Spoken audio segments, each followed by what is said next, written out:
Hello, friends. Welcome to my YouTube channel, Attorney E Immigration Lawyer. In today's episode, i-check po natin ang visa bulletin for January of 2021. So, lumabas na siya, and I'm going to check this with you. So, makikita niyo po na I'm sharing my screen to you. All right, before we do this, I want to introduce myself. My name is Attorney Elaine Antonio Bordeaux. I've been practicing immigration law for more than 10 years. I'm licensed in New York. I represent clients from all over the world. And my practice is focused on U.S. immigration law. All right. Hindi po ito replacement sa actual consultation with an immigration attorney. So kung meron kayong immigration situation, I strongly advise you to speak with a qualified immigration lawyer. Okay, so paano tayo nakarating dito? Nag-Google lang tayo, Visa Bulletin for January 2021. Okay? Meron na ako mga past presentations on how to read the visa bulletin, pero ulitin din natin. So scroll down.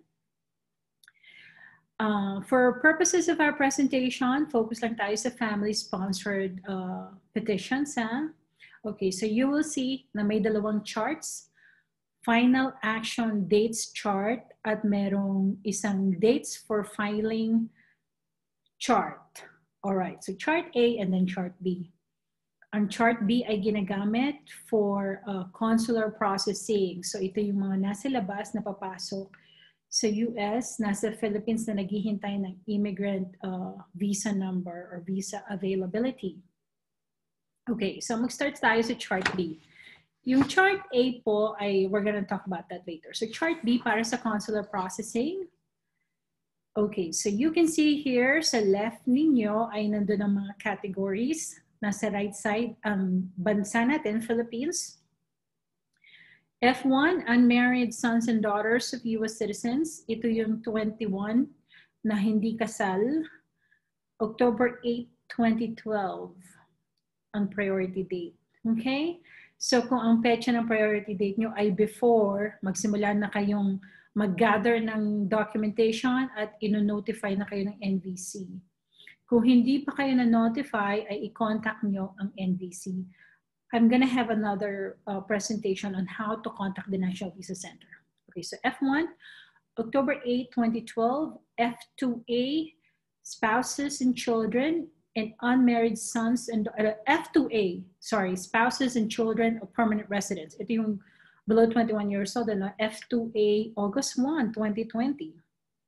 F2B, unmarried sons and daughters of permanent residents. Ito yung nag-21 and older, unmarried, April 1, 2012.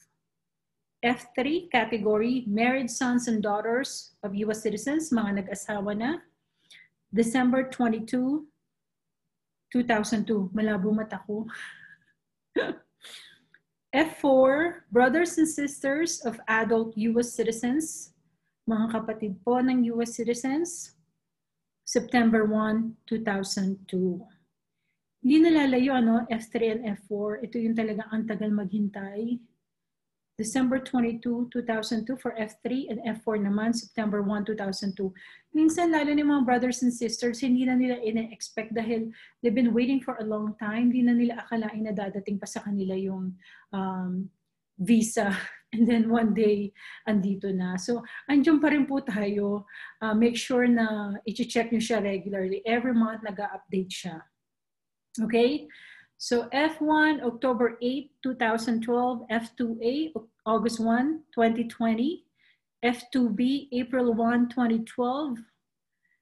F3, December 22, 2002. F4, September 1, 2002. So, kapag ang date nyo versus yung application date ay mas nauna, ang ibig sabihin nito ay nasa NVC or let me correct, ay meron ng immigrant visa for you. So, magsimula ka ng i-gather lahat ng mga documents mo to be submitted to the National Visa Center. Padadalan ka nila ng notice at magbabayad ka ng invoices. Kung hindi ka mapadala ng notice, ay kailangan mo silang i-contact.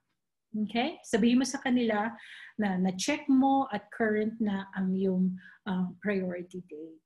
Alright? Okay, so ang sabi dito, We have to visit the USCIS website na naman for information on whether USCIS has determined that this chart has been used instead of the, okay, kung anong chart. Na-visit ko na siya. So, okay, na-visit ko na po siya kanina earlier. So, F2A ay current. So, kung nandito sa US, na pwedeng mag-adjust, eligible for adjustment, ay current na po kayo.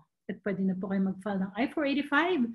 Kung nasa ganitong situation kayo, make sure you consult a qualified immigration lawyer to assess kung pwede na ba. Pero ang F2A ay current na. Lahat pa ng categories, other categories, ay ang susundin po natin ay ang dates for filing chart. Okay? I hope ay natulungan ko po kayong basahin, nakapag-share ko ng information. At if you have any topic na gusto niyong pag-usapan natin, please email me, eboardlaw@gmail.com. If you want to have a consultation with me, mag-email lamang po. Our phone number is 713-315-7793. And till next time po, maraming salamat.